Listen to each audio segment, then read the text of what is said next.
Friends, we already learn that कि भाई हमने यूनिट नंबर 1 के अंदर पढ़ा था कि in our marketing research process step number 4 में आप फील्ड वर्क में जाते हो, मार्केट प्लेस पे जाते हो कि जहां पे आपने डेटा कलेक्ट किया होगा.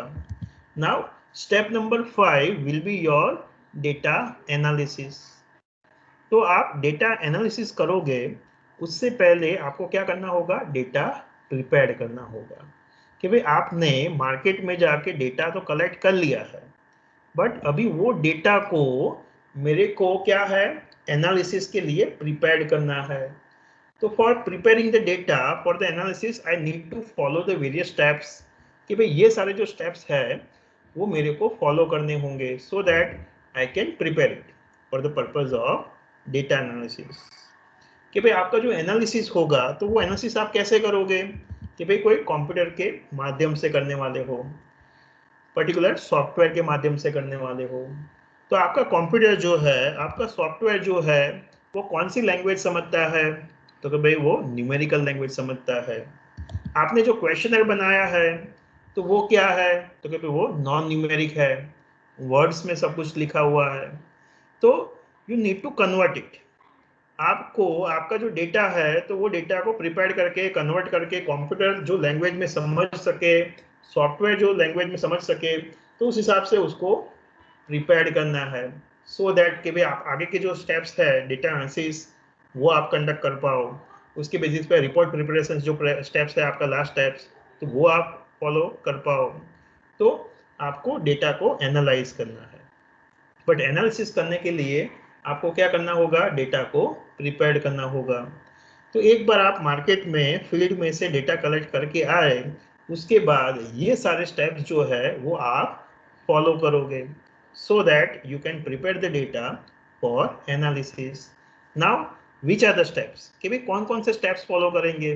तो दिस आर द स्टेप्स कि भाई ये सारे स्टेप्स जो है वो आप वन बाय वन फॉलो करने वाले हैं.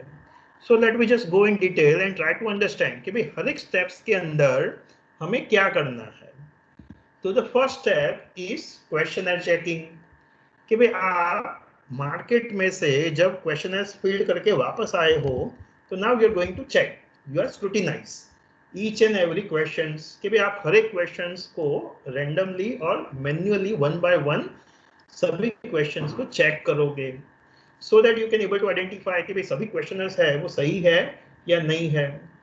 You may found some of the questionnaires which are unacceptable. क्यों? तो कि these are the reasons because of that these questions are unacceptable. Then you need to take a decision कि भाई ऐसे जो questionnaire जो है उसका हम क्या करेंगे. तो वो decisions आप next step में लोगे. तो सबसे पहले कौन कौन से क्वेश्चनर जो है वो आपके लिए अनएक्सेप्टेबल है. तो फर्स्ट आपके लिए क्वेश्चनर अनएक्सेप्टेबल क्यों होगा? तो कभी part of the questioners may be incomplete कि जब आप क्वेश्चनर्स चेक कर रहे हो तो उसको आपको मालूम पड़ता है कि भाई जो रिस्पोंडेंट्स है उसने फ्यू ऑफ द क्वेश्चंस के आंसर ही नहीं दिए हैं. 2-3 क्वेश्चन ऐसे है कि उसके अंदर उसने आंसर ही टिक मार्क नहीं किए हैं. तो वंस अगेन कि भाई मेरे को डिसीजंस लेना पड़ेगा कि भाई ये बंदे ने आंसर नहीं दिया है तो फिर ये जो क्वेश्चनर्स है वो पूरा फील्ड नहीं है, इनकम्प्लीट है. तो मैं क्या करूंगा? इसको एनालिसिस के लिए कंसीडर करूं या नहीं करूं? तो मैं वो क्वेश्चनर्स को बाजू में रख देता हूं. उसके ऊपर मेरे को डिसीजंस लेनी पड़ेगी, कमिटीज डिसीजंस लेगी. सेकंड रीजंस में B the patterns of the responses may indicate that the respondents did not understand or follow the instructions. कि भाई आप जब क्वेश्चनर्स को रीड करते हो तो उस टाइम पे आपको मालूम पड़ता है कि जो रिस्पोंडेंट्स है तो उसको समझ में नहीं आया है. आपने क्या बोला था, किस तरीके से आंसर टिक मार्क करने के लिए उसको बोला था, बट उसने जो क्वेश्चनर टिक मार्क किया है वो सही तरीके से नहीं किया है. उसने आपके इंस्ट्रक्शंस को प्रॉपर फॉलो नहीं किया है. कि भाई आपने वहां पे क्या है कि for example 1 to 5 Likert scale आपने यूज किया था. Highly dissatisfied, dissatisfied, neutral, satisfied, highly satisfied, और वहां पे आपने क्लियरली मेंशन किया गया था कि भाई हर एक स्टेटमेंट के लिए आपको क्या करना है, आउट ऑफ 1 to 5 कोई एक पर्टिकुलर ऑप्शंस आपको टिक करना है.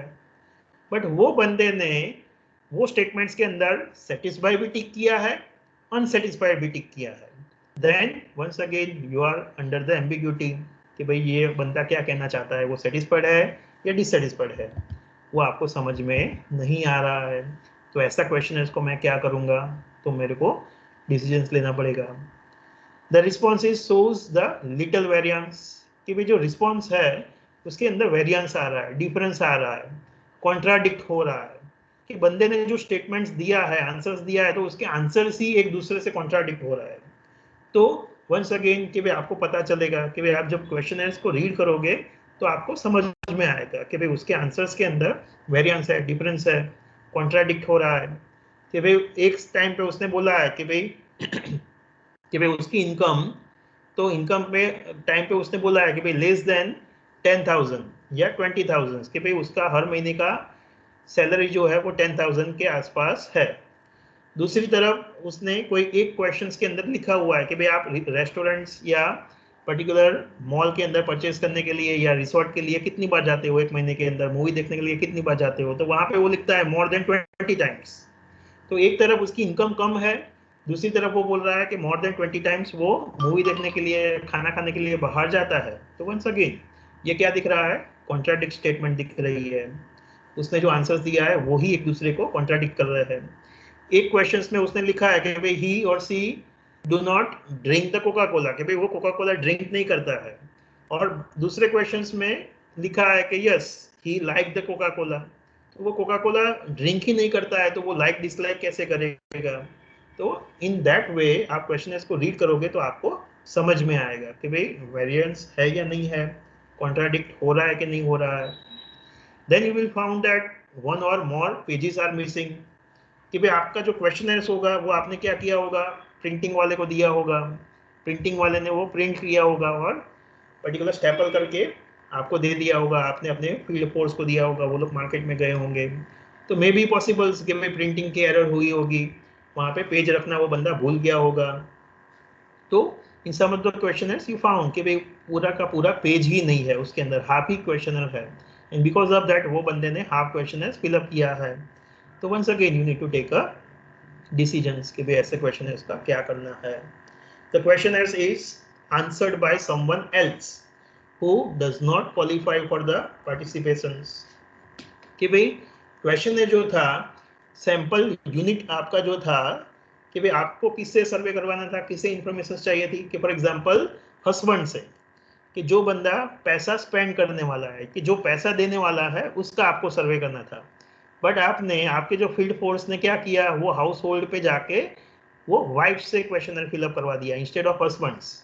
तो वंस अगेन कि जो बंदे से आपको आंसर चाहिए थे उसकी जगह पे कोई और बंदे ने आंसर दिए हैं, तभी वो क्वेश्चनर मेरे लिए यूजफुल नहीं है। तो ये सारे केसेस में मेरा जो क्वेश्चनर है इट इज अनएक्सेप्टेबल, कि भाई मेरे को अभी डिसीजंस लेना होगा कि भाई ये जो क्वेश्चनर है वो यूजफुल है या नहीं है। तो ऐसे क्वेश्चनर्स का मैं क्या करूँगा, इसको मैं एनालिसिस करूँ या न करूँ, तो उसके रिगार्डिंग में मेरे को यहाँ पे डिसीजन लेनी होगी। वो डिसीजंस आप कब लोगे, तो in the next step, in the editing steps, कि भाई जहाँ पे क्या होगा, you need to take a decisions कि भाई आप क्या करोगे, डिसाइड करोगे कि भाई आप जो है हर एक क्वेश्चन है इसको चेक कर रहे हो, कि भाई वन बाय वन हर एक क्वेश्चन है इसको रिव्यू कर रहे हो। क्यों, तो कि भाई आप अल्टीमेटली आपका ऑब्जेक्टिव क्या है, कि भाई मेरा जो एनालिसिस है वो सही तरीके से हो, एक्यूरेट हो, प्रिसाइज हो, एरर फ्री हो। तो ये सारे ऑब्जेक्टिव पर्पस के साथ मैं क्वेश्चनर्स चेक कर रहा हूँ। तो अगर उसके अंदर क्वेश्चनर्स के अंदर मेरे को कोई इश्यूज, प्रॉब्लम्स आइडेंटिफाई होता है कि भाई some of the questioners identify ineligible, कि भाई वो क्वेश्चनर्स एलिजिबल नहीं है, इनकम्प्लीट है, इनकन्सिस्टेंस है, या एम्बिग्यूअस रिस्पॉन्सेस उसके अंदर दिया गया है, तो ये सारे क्वेश्चनर्स के लिए मैं क्या करूँगा, तो वो डिसीजंस मेरे को यहाँ पे लेनी है। As a editor I need to take a decisions कि भाई मैं ये अनसेटिस्फैक्ट्री जो रिस्पॉन्सेस है, क्वेश्चनर्स है, तो उसके लिए मैं क्या करूँगा, तो वो डिसीजंस मेरे को यहाँ पे लेना है। हमने ऑलरेडी डिस्कस किया कि भाई इल एलिजिबल्स, कि भाई कोई और बंदे ने आंसर्स दे दिया है, सही तरीके से आंसर्स नहीं दिया है, इनकम्प्लीट मतलब 2-3 क्वेश्चंस का आंसर ही नहीं दिया है। इनकंसिस्टेंट, उसके क्वेश्चंस के आंसर ही एक दूसरे को कॉन्ट्राडिक्ट कर रहा है। एम्बिग्यूअस, कि भाई अनस्ट्रक्चर्ड क्वेश्चनर है, ओपन एंडेड क्वेश्चंस था, तो वो बंदे क्वेश्चन को ही नहीं समझा है, अपने वर्ड्स में कोई और चीज के बारे में एक्सप्लेन कर दिया है, आंसर दे दिया है, तो पर्टिकुलर प्रोडक्ट्स के लिए आंसर नहीं दिया है, एम्बिग्यूअस है, क्लियर आंसर नहीं है। तो ये सारे क्वेश्चन में हमें वो क्वेश्चनर्स को बाजू में लेके डिसीजंस लेना पड़ेगा कि भाई ये सारे जो क्वेश्चनर्स है तो उसके लिए हम क्या कर सकते हैं। तो here you have 3 options. First, you can return to the field, कि भाई आप क्या कर सकते हो, वैसे जो अनसेटिस्फैक्टरी क्वेश्चनर्स है तो वैसे रिस्पोंडेंट्स को आप आइडेंटिफाइड करोगे और वो रिस्पोंडेंट्स को आप वापस जाके मिलोगे या उनको टेलीफोनिकली उनके साथ इंटरेक्ट करोगे और उनसे जो क्वेश्चंस के अंदर इश्यूज है, प्रॉब्लम्स है, वो उनके साथ फिर से डिस्कस करोगे और उनसे वो इंफॉर्मेशंस आप कलेक्ट करोगे। वंस अगेन, कि भाई क्या होगा आपके लिए, ये कब पॉसिबल है, जब नंबर ऑफ पीपल और number of questionnaire, number of respondents जो होंगे वो कम होंगे और the respondents is known to you, तो आपका सैंपल साइज कम है, हर एक रिस्पोंडेंट्स आपको पता है, तब ये आपके लिए पॉसिबल हो सकता है। कि भाई आप इंडस्ट्रियल सर्वे कर रहे हो तो वहां पे आपका ओनली 25 कंपनीज है कि जिसका आपने सर्वे किया था, तो अगर 25 में से एक या दो क्वेश्चनर्स के अंदर कोई कंपनी ने कोई क्वेश्चन का आंसर नहीं दिया है तो आप उनको टेलीफोन करके पूछ सकते हो, वहां पे इवन पर्सनल विजिट करके वो क्वेश्चनर्स का आंसर ले सकते हो, तो वहां पे आपका returning to the field possible हो सकता है। Second option is assigning the missing value, कि अगर आपका सैंपल साइज बहुत बड़ा है, आप कंज्यूमर ड्यूरेबल्स का सर्वे कर रहे हो, तो एट दैट टाइम आपका डेफिनेटली सैंपल साइज बहुत बड़ा होगा कि आपने 2000 या 5000 लोगों का सर्वे कर रहे हो and this customers are spreaded in a larger geographical area and it is not possible for you to identify each and every respondents and go back to meet them। तो अगर आपके लिए फील्ड वर्क पॉसिबल नहीं है, आपका sample size बहुत बड़ा है, तो आप क्या करोगे, आप ऐसे क्वेश्चनर्स के लिए कि जहाँ पे मिसिंग एंट्री है या इनकम्प्लीट है, इनकंसिस्टेंट है, तो वहाँ पे आप क्या करोगे, मिसिंग वैल्यूज करोगे, आप एक मिसिंग कोड क्रिएट करोगे और वो कोड के बेसिस पे वहाँ पे मिसिंग वैल्यूज की एंट्री करवाओगे नेक्स्ट स्टेप्स के अंदर। तो यू विल डिसाइड कि भाई ऐसे जो क्वेश्चनर्स है तो वहाँ पे मेरे को मिसिंग वैल्यूज प्लॉट करनी है। आप कैसे डिसीजंस लोगे, तो वंस अगेन कि भाई आपका सैंपल बहुत बड़ा है बट जो क्वेश्चनर है, जो क्वेश्चंस है, रिस्पॉन्स है कि जिसके अंदर आप मिसिंग वैल्यू डालने वाले हो, उनकी नंबर्स कैसा होना चाहिए, कम होना चाहिए। अगर बहुत ज्यादा क्वेश्चनर्स के अंदर आप मिसिंग वैल्यू डालोगे तो वंस अगेन आपका जो एनालिसिस होगा तो वो सही नहीं होगा, एक्यूरेट नहीं होगा, उसके अंदर ये सारी चीजें वहां पे दिखने वाली है। तो आपका सैंपल बहुत बड़ा है बट जो क्वेश्चन है कि जिसके अंदर मिसिंग वैल्यूज है, मिसिंग वैल्यूज आप डालने वाले हो, तो उनकी नंबर्स क्या होने चाहिए, कम होने चाहिए। नेक्स्ट, कि जो क्वेश्चन है कि जो क्वेश्चंस के लिए आप मिसिंग वैल्यू डालने वाले हो वो क्वेश्चंस आपका की वेरिएबल्स नहीं होना चाहिए, कि जिसके रिगार्डिंग में आप सर्वे कर रहे हो तो वो की वेरिएबल्स के लिए अगर ये पर्टिकुलर कोड आप डाल दोगे तो आपका वंस अगेन जो एनालिसिस है वो डिटोरिएट होगा। तो अगर की वेरिएबल्स के अलावा के कोई क्वेश्चंस है तो वहां पे आप मिसिंग वैल्यूज डाल सकते हो। तो ये सारी चीज़ों का हमें ध्यान रखना होगा और उसके बेसिस पे हम डिसाइड करेंगे कि भाई वहां पे मिसिंग वैल्यूज हम रख सकते हैं या नहीं रख सकते हैं।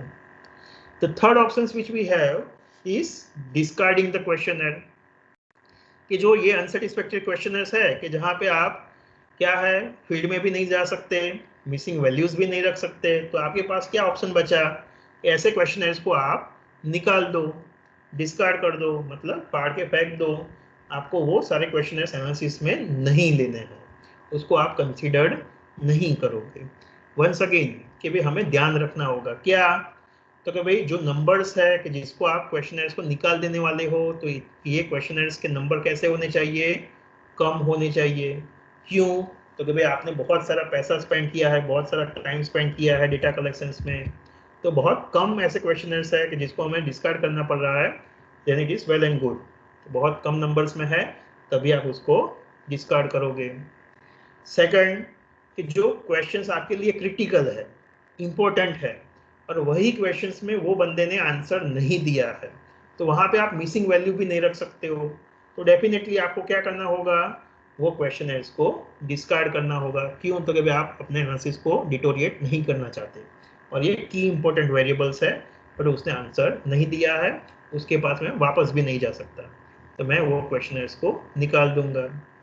मैं जो ये क्वेश्चनर्स को निकाल रहा हूँ, वो जो रिस्पोंडेंट्स है उनकी जो डेमोग्राफिकल प्रोफाइल है, वैसी प्रोफाइल के बाकी के जो लोग हैं वो ऑलरेडी मेरे यहाँ पे क्वेश्चन सैंपल्स के अंदर है, और उन्होंने सही तरीके से फिलअप किया है, तो उनका रिप्रेजेंटेशन तो ऑलरेडी एग्जिस्टेड है, तो वो कम नंबर्स में है, तो मैं उनको निकाल दूंगा।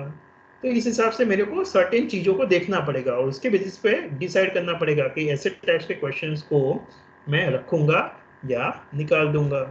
तो these are the three treatments which we can give to the unsatisfactory questionnaires, to the unsatisfactory results which you identified from scrutiny of each and every questionnaire.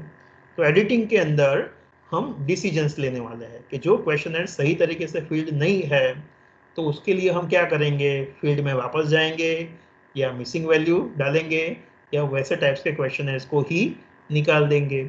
तो ये सारी चीज़ें आप यहाँ पे एडिटिंग वाले स्टेप्स के अंदर करोगे।